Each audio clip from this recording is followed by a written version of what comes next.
Terlanjurnya saya diusir dari masjid. Imam marah. Ini masjid. Gak boleh sebut Yesus di sini. Makanya yang paling dimusuhi oleh pendeta pastor itu adalah Bible. Ciptaan Allah. Ketika saya mengucapkan itu, imam marah. Ini masjid. Gak boleh sebut Yesus di sini. Nah, inilah sahabat-sahabat pecinta dakwah apologet. Padahal salah satu trik untuk memenangkan kemudian pertarungan sebagai agama misi, tak ada jurus yang paling ampuh kecuali menguasai Bible. Karena musuh terberat daripada musuh apologet, yaitu misionaris, adalah Bible itu sendiri. Mereka tidak bisa menjadikan Bible itu sebagai senjata untuk melumpuhkan Islam. Coba teman-teman yang suka buka link Google, link di Google ya. Coba buka Isa dan Islam. Itu adalah salah satu link yang pertama kali masuk dalam susunan pertama kali bagaimana Indonesia bisa dikristenkan. Coba buka isinya. Judulnya itu tentang Islam. Tentang Islam. Bagaimana kemudian orang bisa selamat dengan menyembah kepada Allah. Itu judulnya itu. Selamat, damai, sejahtera dengan Allah. Dibaca memang ada ayat suci Al-Quran. Wallahul ladzi la ilaha illa huwal. Banyak ayat-ayat suci Al-Quran. Tapi uraian paling bawah muncul Yohanes, Lukas, Markus, Matius. Itu salah satu trik. Nah, mungkin sahabat-sahabat bertanya, ini manusia dari mana ini kok tiba-tiba ada muncul di tengah-tengah lagi maraknya sosmed. Tiba-tiba ada sekelompok manusia yang mengatasnamakan mereka pembela iman Islam, Kristologi, apologet Islam, kan gitu ya. Jadi dasar pijakan itu kemudian beranjak dari Al-Quran surah Al-Ahqaf ayat 6. Adanya perintah kepada kita untuk memerangi kemudian saudara-saudaranya setan. Innal ladzina amanu yuqatiluna fi sabilillah. Kalau mereka tagut, berjuang di jalan tagut. Kalau kita perintahnya faqatilu awliya asyaitan. Aduh. Kita diperintahkan untuk memerangi saudara-saudaranya setan. Kira-kira saudaranya setan siapa? Subhanallah. Dan orang-orang zalim yang ada di antara mereka, yaitu adalah cuplis dan tuyul. Itu bahasa yang favorit, yang sedang viralnya itu sekarang. Orang kita, saya sendiri biasa mengatakan nenek mukiper. Satu ajaran yang tidak rasional yang mereka coba untuk goreng dengan menggunakan ayat-ayat suci Al-Quran dan juga hadits. Sahabat, kita sadar Islam itu agama dakwah, syiar. Mereka juga agama syiar. Bedanya dengan kita terlena. Pesantren di mana-mana. Iya kan? Ribuan, bahkan puluhan ribu tiap tahun lulusan pesantren. Sehingga kita ini tenang-tenang aja. Oh, enggak masalah nih, kita mayoritas. Kalau kita pernah membaca sejarah Spanyol, dulu mayoritas. Andalusia mayoritas, tapi tidak ada yang menyadari kalau kelak akan menjadi Islam minoritas di sana. Ini juga bisa terjadi di kita. Kenapa? Mereka sangat gencar, misionaris itu sangat gencar. Kita nggak tahu. Kita ini nggak tahu. Gerakan mereka itu sangat terencana, tersusun rapi. Sampai-sampai bocoran yang saya dapatkan itu, mereka harus duduk. Mohon maaf nih, di pemerintahan mereka juga harus duduk.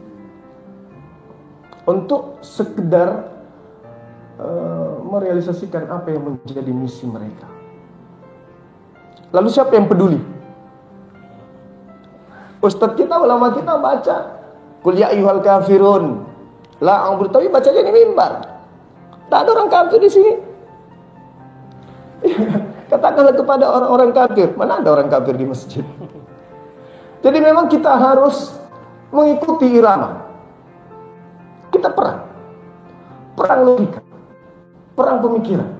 Perang akidah. Jadi kepada teman-teman di ulama-ulama kita menjaga, membentengi umat dari dalam. Maka kami para apologet dari Arimatea, MCI, API, MMCI, ya punya tekad dan visi misi yang sama, membentengi dari luar, kemudian PPMA Tauhid dan banyak lagi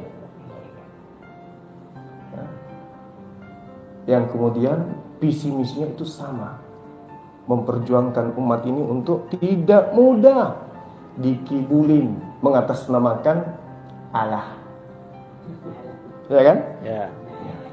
Coba kita lihat teman-teman. Kalau teman-teman yang dari yayasan-yayasan bergerak mualaf ini pasti sudah pada paham bagaimana hebatnya kemudian selepas dari dua Ptolemy memerintahkan kemudian para orang Yahudi untuk menerjemahkan kitab Tanakh. Kata mereka sih Tanakh, tapi Al-Quran kita lebih percaya ketika Al-Quran mengatakan mengapa engkau mencampur adukan, engkau buat kemudian lembaran-lembaran yang terpisah-pisah. Kita lebih percaya itu daripada kita menyelisih kemudian mencari sejarah Nabi Musa. Terlepas dari Musa mungkin Yosua bin Nun, tapi setelah Yosua bin Nun Taurat dikemanakan? Ada yang tahu? Ketua MCI tahu? Enggak kan? Sejauh kita belajar 20 tahun saya dalami Bible, tidak ada pernah saya temukan. Terakhir di Ulangan 34 malah Musa lebih duluan mati. Setelah mati masih turun Torah menurut hitungan perjanjian lama. Kan tidak rasional. Nabi Muhammad meninggal dunia, Al-Quran masih diwahyukan. Itu cerita yang muncul kemudian. Lalu mereka mempoles kitabnya orang Yahudi, kitab Tanakh ini dalam bentuk bahasa Septuaginta. Abad pertama, abad kedua, abad ketiga, abad keempat dikawinkan dengan kitab kanonik yang kemudian mereka katakan Injil di Indonesia. Injil di Indonesia. Tapi di luar negeri tidak ada yang tahu apa itu Injil. Yang mereka tahu adalah Biblos atau Bible. Kenapa mereka menggunakan nama Alkitab menamakan Allah? Saya sering kemudian candai oten-oten untuk supaya ini kan identitas Allah dengan menyebut nama Allah. Bukan tanpa alasan. Itu alasannya untuk memurtadkan. Supaya umat Islam yang awam ini tidak sadar kalau mereka itu diajak menyembah kepada Theos yang membungkuskan kata Allah. Nah, teman-teman penggiat apologet, coba kita lihat gelar-gelar Tuhan di dalam bahasa Ibrani. Yehova, Eloah, Elohim, ya, bukan Yahweh, itu Tuhannya orang Mesir. Yod-Heh-Vav-Veh maksudnya. Mereka baca Yahweh. Itu di Indonesia baca Yahweh. Lagi-lagi Yahweh dia bilang. Banyak nama-namanya. El Elroy, El Shaddai. Begitu masuk ke dalam bahasa Yunani Koine, mereka ganti dengan sebutan apa? Theos. Markus 14 nomor 11, Paulus ketika di Antioquia, beliau dianggap sebagai Theos. Theos dalam bahasa Yunani. Bahasa Indonesianya kita tahu dewa. Jadi gelar-gelar Elohim itu diganti menjadi dewa pada Kekaisaran Romawi pada saat itu, pada abad keempat dan seterusnya. Masuk ke Indonesia berubah menjadi Allah. Menjadi Allah. Yang mereka baca Allah. Padahal kalau kita Allah dalam bahasa Ibrani, Alef Lamet He, Mazmur 10 nomor 7, Allah itu artinya sumpah serapah. Coba buka di Google. Mazmur dalam bahasa Ibraninya, kata Allah itu, Alef Lamet He itu artinya sumpah serapah. Jadi kalau di Markus 1 nomor 1, silsilah Yesus yang adalah anak apa sih? Markus 1 nomor 1. Yang bisa buka. Yesus disebut sebagai anak Allah, anak Theos. Anak Theos berarti anak dewa. Kembali ke asalnya bahasa Ibrani, berarti Yesus adalah anak sumpah serapah. Nah, ini yang biasa bikin pusing kepalanya pendeta. Dari mana asal usulnya Theos menjadi Allah? Theos di Indonesia kan itu adalah dewa. Kalau Tuhan bahasa Yunaninya adalah Akontas. Sementara Akontas tidak ada di Bible, perjanjian baru, perjanjian lama, dalam bahasa Septuaginta, bahasa Yunani. Tidak ada. Tidak ada Akontas, yang ada Theos. Artinya apa? Dewa-dewa. Mereka menyembah dewa dalam bentuk manusia. Apa bedanya dengan Brahma menjadi manusia bernama Krishna? Lalu kita diam.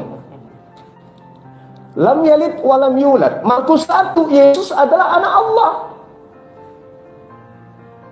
Dia tahu kitab mayoritas. Umat Islam menyadari bahwa konsep tauhidnya, Tuhan yang mereka sembah adalah Allah, lam yalid walam yulad. Mereka tahu Tuhan kita tidak beranak, tidak diperanakkan. Mereka tahu, dan Tuhan kita itu adalah Allah. Coba buka di KBBI. Allah adalah nama Tuhan dalam bahasa Arab, milik umat Islam. Itu digunakan dalam Bible. Untuk apa? Bukan tanpa alasan. Untuk memurtadkan. Jadi tujuannya memang untuk memurtadkan. Misi mereka itu adalah bagaimana bisa negara ini minimal 50-50. 50 Kristen, 50 Islam. Kita mau. Tentu kita tidak mau. Lalu siapa yang mau perjuangkan? Kalau ustadz kita cuma di mimbar, ya, kira-kira siapa? Coba kita, insya Allah, dengan teman-teman semuanya. Allahu Akbar, Masya Allah. Kita ingat dan kita tahu, kita orang Sulawesi paham tentang kota Sopeng, paham ya? Sopeng, Waropeng. Dari Lombok. Ini Nara. Jadi Sopeng itu kita kenal ya sebagai kota muslim, kota kerajaan. Banyak ustadz ulama kita dari sana. Ada yang sadar tiba-tiba berdiri gereja besar. Kita nggak bisa bayangkan kan? Kota Bugis, kerajaan itu. Tiba-tiba berdiri. Siapa yang kemudian lalai di situ? Karena kita konsentrasinya kepada umat. Kita tidak pernah konsentrasi kepada musuh yang menyerang dari politik, dari pendidikan, dari kesehatan. Kita nggak tahu itu. Lalu kalau bukan kita, siapa lagi coba? Sangat masif itu. Makanya kemarin di Jakarta saya bilang apa? Saya tantang seluruh pendeta. Karena saya frustasi lihat gerakan mereka itu. Pengakuan misionaris yang baru-baru ini kita mualafkan. Satu mualaf, kalau dia bangsawan Bugis, dihargai berapa? 25 juta.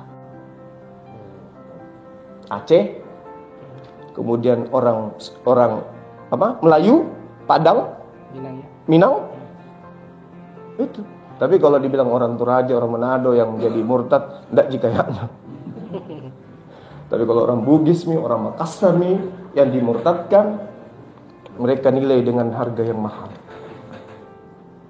Karena ketika orang Bugis murtad, Bapak Ibu sekalian, itu gaungnya dari gereja ke gereja. Oh, tepuk tangannya itu luar biasa. Kita berhasil, apalagi Lombok, apalagi orang Bima. Sarapudin. Itu dia. Nah, itu yang terjadi saat ini, sahabat-sahabat sekalian. Kemudian yang kedua, mungkin pembekalan untuk anak-anak kita. Kenapa mereka tidak boleh menjadi Kristen? Al-Quran mengatakan, wa idza husiran nasu kanu lahum a'da wa kanu bi ibadatihim kafirin. Iya kan? Pada hari terakhir nanti, pada hari kiamat nanti, kita semua akan dikumpulkan ini. Semua manusia dikumpulkan. Dan apa yang mereka sembah akan menjadi musuh bagi mereka. Dan pemujaan-pemujaan yang mereka lakukan di dunia akan diingkari oleh apa yang mereka sembah. Maka saya berani ke pendeta, saya apa? Ada yang live kan? Oke, di live kan. Saya katakan kepada pendeta apa? Kemana ini mata dengan kuping, ini dan ini? Ketika membaca Matius 7, nomor 22 sampai nomor 23. Kita mundur ke 21 dulu. Tidak setiap orang yang memanggil aku Tuhan akan masuk ke dalam surga, melainkan mereka yang melakukan kehendak Allah. Pada hari terakhir nanti banyak orang yang memanggil aku Tuhan. Kurios, Mar, Rabam, Wamaran. Manggil aku Tuhan, manggil aku Guru, manggil aku Tuhan. Bukankah aku ini Yesus telah menyebut namamu, mengusir setan pakai namamu Yesus, bernubuat pakai namamu Yesus, bahkan aku bermujizat pakai namamu Yesus, banyak menyembuhkan orang. Apa kata Yesus? Ini dalil di kitab mereka. Matius 7:23. Pada saat itulah aku Yesus akan berterus terang kepada mereka, enyahlah daripadaku, kalian semua adalah pembuat kejahatan. Aku tidak mengenal kalian. Subhanallah. Al-Quran mengatakan itu. Pada hari terakhir nanti, apa yang mereka sembah akan menjadikan musuh bagi mereka, dan pemujaan yang mereka lakukan di dunia akan diingkari. Faktanya Matius 7:22 sampai 23. Pertanyaan sederhananya, siapa yang memanggil Yesus dengan panggilan Tuhan? Kristen. Kristen. Lalu yang bermujizat, yang ngobatin orang, itu siapa dengan dalam nama Yesus? Dalam nama Yesus. Nah, itu siapa itu? Kristen. Al-Quran sudah menjelaskan itu. Makanya salah satu mujizat Al-Quran adalah menceritakan tabiat daripada orang-orang kafir. Tabiat yang mana? Tabiatnya nanti ke sono-sono. Pada saat dunia sudah bergerak maju ke depan, maka tabiat mereka sudah digambarkan dalam Al-Quran, dan kita sudah temukan hari ini. Muncul yang pakai mukena, pakai jilbab, kemudian menggunakan kok kayak gini penampilannya nih. Saya curiga kalau kayak gini-gini nih misionaris. Ini singkat ini. Ya, saya curiga. Betul. Udah pakai bajunya Bang Suma. Bisa jadi. Kenapa? Filipi 1 nomor 18. Engkau beritakan tentang Yesus dengan cara menipu atau dengan cara jujur, aku tetap bersuka cita. Gila nggak? Dalil. Coba buka Filipi 1 nomor 18. Kamu mau mengajarkan tentang Yesus dengan cara menipu atau tidak? Aku tetap bersuka cita. Nah, sebelum lagi 1 Korintus 2, 1 Korintus 1, 1 Korintus 9, 19 sampai 20. Aku Paulus kepada orang Yahudi, aku jadi orang Yahudi, meskipun aku tidak menggunakan label Yahudi, supaya aku bisa memenangkan banyak orang Yahudi. Kepada penganut Torah, saya seakan-akan menjadi penganut Torah, meskipun saya ini tidak taat Taurat, supaya aku bisa memenangkan banyak penganut Taurat. Jadi di Indonesia, kepada orang Islam, saya menggunakan kata Allah, menggunakan kata Alkitab, menggunakan kata imam, iman, rasul, nabi, meskipun saya tidak percaya kepada Allah, supaya aku banyak memurtadkan orang Islam. Kaidah itu. Itu dalil. Makanya yang paling dimusuhi oleh pendeta pastor itu adalah Bible. Yang paling dimusuhi. Sebenci-bencinya kemudian kepada siapapun, dia lebih benci kepada kitabnya sendiri. Tapi harus ada yang menjelaskan. Harus ada yang menjelaskan. Makanya kalau ditanya sama saya biasanya, kamu itu apa kapasitasmu? Kamu tidak punya hak untuk menjelaskan Bible. Saya jawab, kalau Anda kapasitasnya apa? Bahasa samanya kita. Ibrani masih putus-putus, Yunani juga masih ngeja. Ente sendiri bahasa Yunani nggak paham, bahasa Ibrani nggak ngerti. Apa katanya? Kamu tidak ada Roh Kudus. Saya nggak ada Roh Kudus. Padahal kalau kita cari akar kata dari Roh Kudus dalam bahasa Yunaninya, itu adalah hantu suci. Pneuma hagios. Pneuma itu hantu.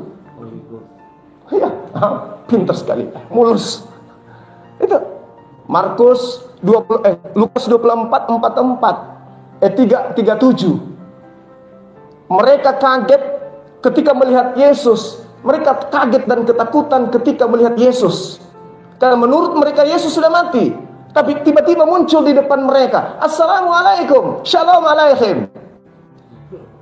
Muridnya kaget. Loh, bukannya situ sudah mati? Katanya kok digantung. Kok tiba-tiba muncul? Mereka kaget dan ketakutan sebab mengira melihat hantu. Hantu dalam bahasa Yunani pneuma. Berarti pneuma hotheos, roh itu adalah Allah. Artinya roh itu adalah Tuhan. Berarti hantu itu adalah Tuhan. Mati dia. Balas ya anak. Ini masih ada waktu sedikit ya? Jangan. Ada Kopani, adiknya saya. Jadi gitu Bapak Ibu sekalian. Mungkin Bapak Ibu sudah ada yang tahu itu. Tapi paling tidak kita harus ada di antara kita nih, generasi muda, sahabat-sahabat MCI, Arimatea, harus berjuang. Kita bersinergi, Bung. Izinkan kami mengambil porsi di sosmed. Obrak-abrik kemudian mereka di sosmed. Antum mau ikut, silakan, ayo. Kita harus menggaungkan. Kita harus gaungkan ini. Makanya saya katakan, dulu enak kalian memurtadkan orang, enak kali. Sikit-sikit murtad di sana, murtad di sini. Dengan pola, ada yang nikah, ada yang kata kemiskinan. Tapi sekarang, maaf, sudah ada MCI, sudah ada Arimatea, sudah ada API. Gampang lagi sekarang Anda murtadkan. Bukan alhamdulillah, ini sebentar saya ditunggu untuk syahadatkan lagi. Allahu Akbar. Malam syahadat. 2 hari lalu syahadat. 3 hari lalu 4 orang sekaligus kita syahadatkan. 2 minggu lalu 1 keluarga dari Aceh kita syahadat. Alhamdulillah. Itu yang terekspos. Belum dari Kofani. Jadi perdebatan terakhir saya kemarin, saya mengatakan kepada seorang pendeta, kenapa Anda menjadi Kristen? Yesus tak pernah ngajarin Kristen. Yesus itu Muslim. Dia adalah orang yang soleh. Oh, dia bicara kotor sama saya. Buktinya, ya baca Bible. Ibrani 5 nomor 7. Sebagaimana Yesus menjadi doa yang sungguh-sungguh kepada Dia yang sanggup menyelamatkannya dari maut. Dan atas kesolehannya. Soleh dia, anak soleh. Anak soleh. Tiai, anak kapere. Anak soleh Yesus. Dia berdoa supaya apa? Diselamatkan dari maut, dari penyaliban. Selamat, doanya dikabulkan. Dan atas kesolehannya, doanya dikabulkan. Makanya kalau kita berbicara mengenai penyaliban, sahabat-sahabat sekalian, itu sangat luar biasa itu. Al-Quran surah An-Nisa ayat 157. Di situ di dalamnya ada poinnya di dalam An-Nisa 157. Berselisih. Nah, teman-teman penggiat apologet langsung masuk Kisah Para Rasul 25 nomor 19. Mereka berselisih paham tentang penyaliban itu, tentang seseorang bernama Yesus. Ada yang berkata sudah mati, katakan dia Yesus masih hidup. Berselisih paham. Rasulullah tidak pernah belajar Bible, tidak pernah belajar Torah, tidak pernah belajar kitab-kitab terdahulu, nggak pernah. Tapi kok bisa ditahu? Nah, inilah yang membuat gereja itu hampir setiap saat mereka berkhotbah ada nama Bang Suma mereka bahas. Betul ya. Di gereja. Iya. Termasuk Gilbert kemarin kan stres dia. Nah itulah. Nah kita butuhkan teman-teman supaya dakwah kita itu kita selingi. Sekarang ini para penggiat dakwah kalau memberikan materi kita selingi materi-materi yang mungkin. Karena membahas Al-Quran berarti tidak lepas cakupannya dari Bible. Al-Quran surah Al-Baqarah ayat 78-79. Coba kita baca. Celakalah mereka yang menulis buku dengan tangan mereka sendiri dan berkata ini dari Allah, padahal itu tangan mereka sendiri yang membuatnya. Berarti kita harus bahas Bible dia dong. Karena Bible bukan Injil. Maka kita harus bahas dia. Lalu kemudian kafirlah orang yang berkata Al-Masih Isa itu adalah anaknya Allah. Nah kita bahas Kristen dong kalau begitu. Jadi jangan canggung untuk membahas kekristenan ini. Jangan canggung. Di mana-mana suara. Di mana-mana suarakan. Tentang Tuhannya Al-Quran bahas, tentang kitabnya Al-Quran bahas, tentang akidahnya Al-Quran bahas. Tentang mereka dibahas oleh Al-Quran. Jadi nggak usah takut. Maksud saya bukan takut, nggak usah canggung membahas itu. Terlanjurnya saya diusir dari masjid. Iya, nggak usah tabu lagi bahas tentang Kristen. Beli Bible banyak di Gramedia. Beli Bible, pelajari. Karena itu kan surat kabar. Iya dong. Lukas 1 nomor 1, nomor 2, nomor 3 kan disusun berdasarkan penyelidikan. Berarti kan surat kabar. Iya toh? Iya. Bukan kitab suci. Bukan kitab yang dikira suci. Iyalah. Itu sudah pasti. Makanya teman-teman sekalian, kalau kita berbicara mengenai apologet, ya memang setidaknya kita harus punya senjata. Kalau teman-teman dari penggiat mu'alaf ini pasti tidak paham. Nah, kita yang dai ini, dai yang penceramah, yang kultum-kultum, hafal-hafal ki Bible, tak apa-apa. Anggap saja itu adalah pujangga atau puisi atau syair. Karena itu yang dipakai senjata untuk memurtadkan. Kita pakai itu. Karena musuh mereka yang terberat itu adalah Bible-nya sendiri. Bible yang paling mereka musuh itu Bible. Makanya ada amanatnya itu, jangan sekali-kali kau membaca Bible tanpa bimbingan pendeta atau pastor, apalagi membandingkan dengan kitab suci orang lain, agama lain. Jangan. Tidak boleh. Tidak boleh. Makanya kalau jemaat bertanya itu dilarang. Siapa yang malam sini? Nah, dilarang nggak, Mas? Beliau misionaris. Ini sahabat saya, dinda saya. Dilarang bertanya. Jangan banyak tanya. Kalau kau banyak tanya, sesat. Imani saja. Memang harus diimani saja. Coba perhatikan teman-teman, kalau kita berdebat dengan pendeta di sosmed, di TikTok, kalau saya biasa berdebat atau yang lain, apa yang mereka katakan kalau sudah tidak bisa menjawab? Memang Kristen itu tidak bisa dilogikakan. Gila kutu pale. Wa kana kafiru. Apa Allah mengatakan ulaika hum syarrul bariyah. Makhluk seburuk-buruknya makhluk, katanya kan Allah mengatakan itu. Iblis termasuk makhluk enggak? Siapa seburuk-buruk makhluk menurut Al-Quran? Orang kafir. Berarti lebih buruk dari iblis. Iya.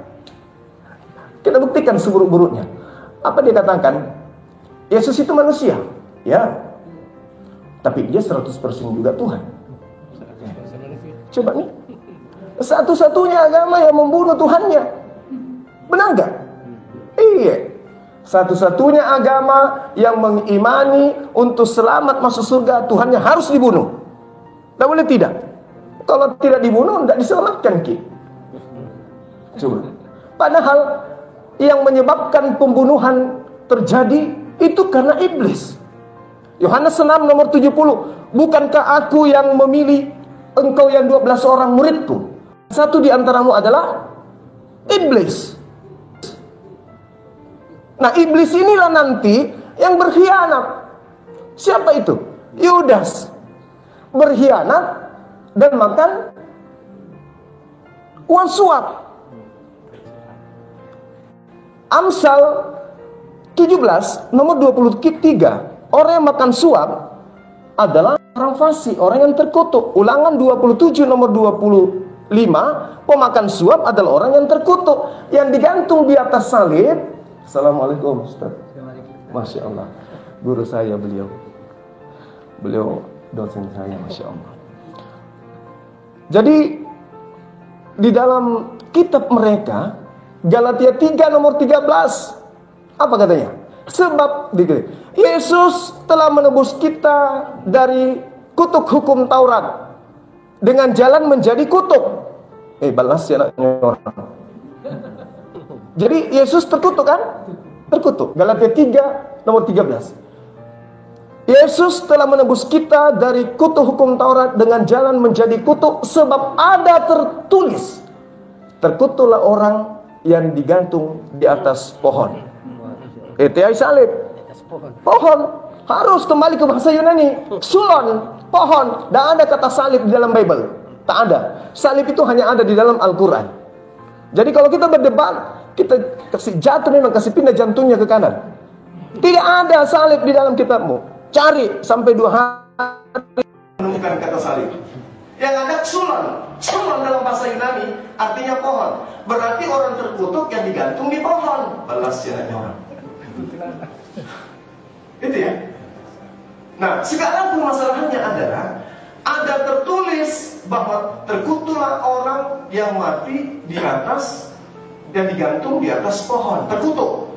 Tertulis di mana? Setelah kita pelajari Perjanjian Lama, ternyata tertulisnya di kitab Ulangan 21 nomor 22 sampai 23. Nah, apa yang tertulis di situ? Apabila ada orang yang melakukan dosa sepadan dengan hukuman mati, maka janganlah mayatnya kau biarkan selama-lama di atas pohon. Sebab orang yang digantung terkutuk oleh Tuhan, jangan kau biarkan kakinya menyentuh tanah yang diwariskan Tuhan kepada nenek moyangmu. Tidak boleh. Tidak boleh orang yang digantung terkutuk itu menyentuh tanah. Berarti yang digantung ini adalah orang yang dikutuk oleh Tuhan. Sekarang pertanyaannya, dosa apa kudu kerjakan ini Yesus? Apa kesalahan beliau? Kira-kira dosa apa yang telah Yesus lakukan sampai dia harus terkutuk? Tanya. Nah, coba tanya teman-teman Kristen yang hebat sekalipun. Dosa apa yang dilakukan oleh Yesus, bro? Sampai dosa-dosamu, curi ayam, curi kambing, curi sapi harus ditanggung sama dia. Apa dosanya Yesus?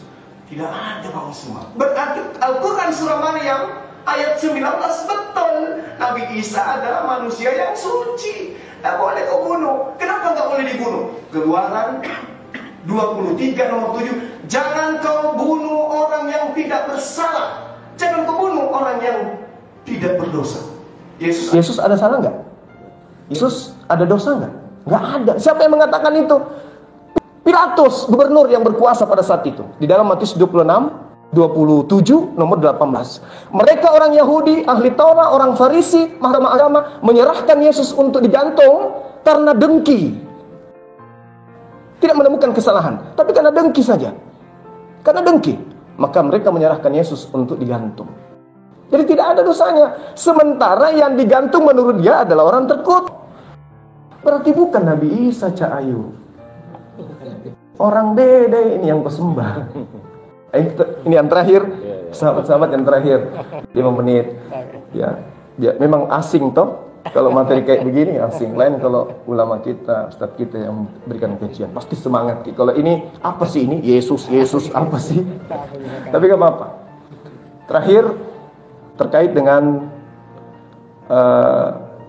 apa yang kemudian diajarkan oleh Yesus. Syahadatain. Syarat masuk surga menurut Yesus nih. Dalam Bible Yohanes 17 nomor 3.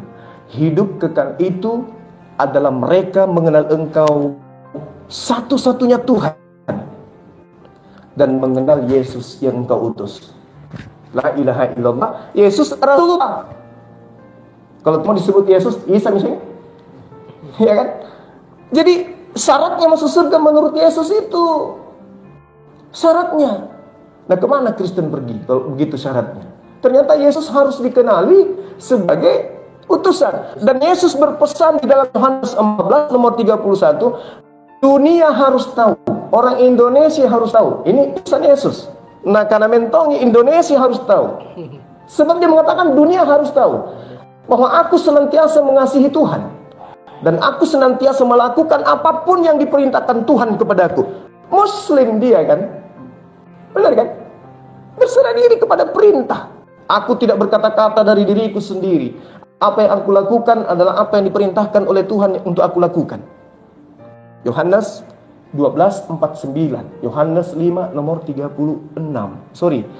Yohanes 14 nomor 12. Barang siapa yang mengasihi aku, dia akan melakukan pekerjaan-pekerjaan aku lakukan. Nah, kira-kira Yesus ketika hidup Kristen enggak dia? Ke gereja enggak dia? Makan babi enggak? Ibadah minggu tidak? Tidak bersunat tidak? Natalan tidak Yesus? Tidak. Barang siapa yang percaya kepadaku, dia akan melakukan pekerjaan yang aku lakukan.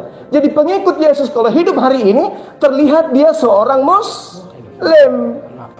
Mas sunnah Yesus. Sholat tongi, sunnah. Di Lukas 2:22 jelas dia sunnah. Dia sujud, Matius 26 nomor 39. Sujud sholat. Semuanya dilakukan. Jadi sahabat-sahabat sekalian, memang ada orang yang cinta dengan materi-materi seperti ini karena asik, karena berkesinambungan dengan Al-Quran. Kalau selama ini kan yang kita dengarkan waktu teman-teman yang mondok, Islam yang paling benar, Islam yang paling unggul, itu tidak ada keraguan memang. Tapi kita tidak merasakannya lebih jauh, lebih dalam kalau kita tidak belajar Bible. Karena di situ ternyata betul-betul nyata, Al-Quran itu betul, nyata, jelas sekali. Ini kan sekarang kita meyakini Islam itu paling benar, oke, itu betul. Tapi ketika kita belajar Bible sedikit, maka kebenaran Islam itu sedikit demi sedikit terurai di dalam Al-Quran. Hebat sekali, Masya Allah.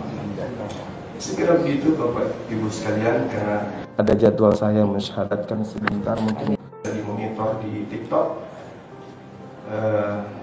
Tanya satu Bang Juma boleh? Saya cuman ingin ini aja sih, minta statementnya Bang Juma tentang toleransi yang kemarin Bang Juma yang datang, Paulus yang datang ke Jakarta, seperti apa Bang Juma?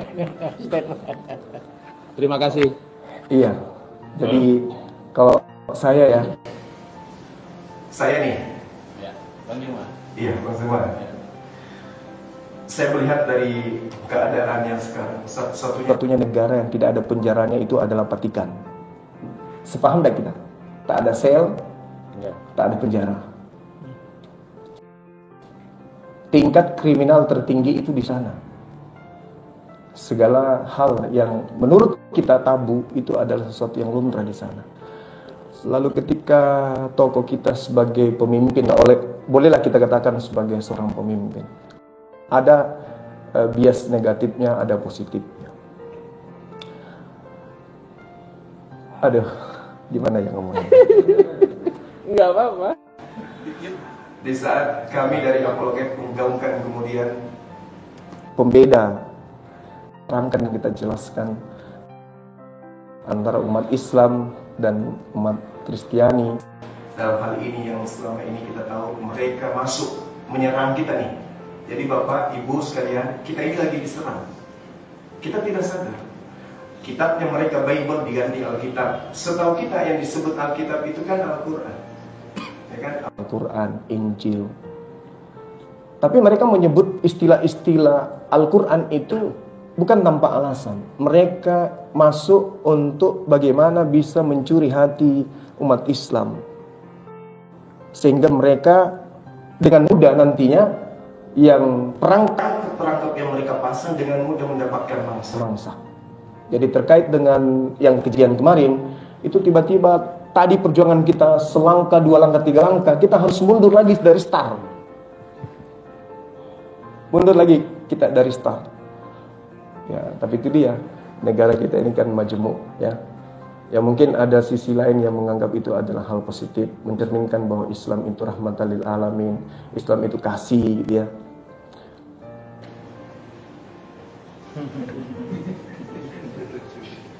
Yes. Nah, itu toleransi bukan? Padahal saya dapat undangan dari beliau beberapa kali untuk ketemu. Tapi saya belum tahu apa motivasi di balik itu. Kenapa beliau sampai mencium? Mungkin karena, bisa jadi karena beliau menganggap berhasil jemaatnya di Indonesia sehingga jemaatnya itu adem, tidak seperti di negara lain. Berhasil menghentikan gerakan LGBT untuk jangan terlalu dipaksa masuk ke negara ini melalui beliau. Bisa jadi. Terima kasih Anda sudah menghentikan upaya-upaya supaya Indonesia menghalalkan LGBT. Iya kan? Karena mereka kan melegalkan. Beliau melegalkan. Boleh kalau bisnis boleh, gereja boleh. Tapi giliran masuk ke Indonesia, alhamdulillah perjuangan teman-teman itu tidak jadi. Nah mungkin itu ucapan terima kasih, karena dianggap kalau itu sampai diloloskan kemudian ke Indonesia bahaya negara kita, karena bibit itu sudah banyak di mana-mana, sudah ada persatuan itu sudah banyak. Ketika kemudian itu dilegalkan, Maksudnya gerejanya mereka melegalkan di sini. Bisa jadi orang-orang yang awam yang tadinya punya penyakit kayak gitu pindah deh. Bisa menikah di situ. Ya mungkin itu ucapan terima kasih.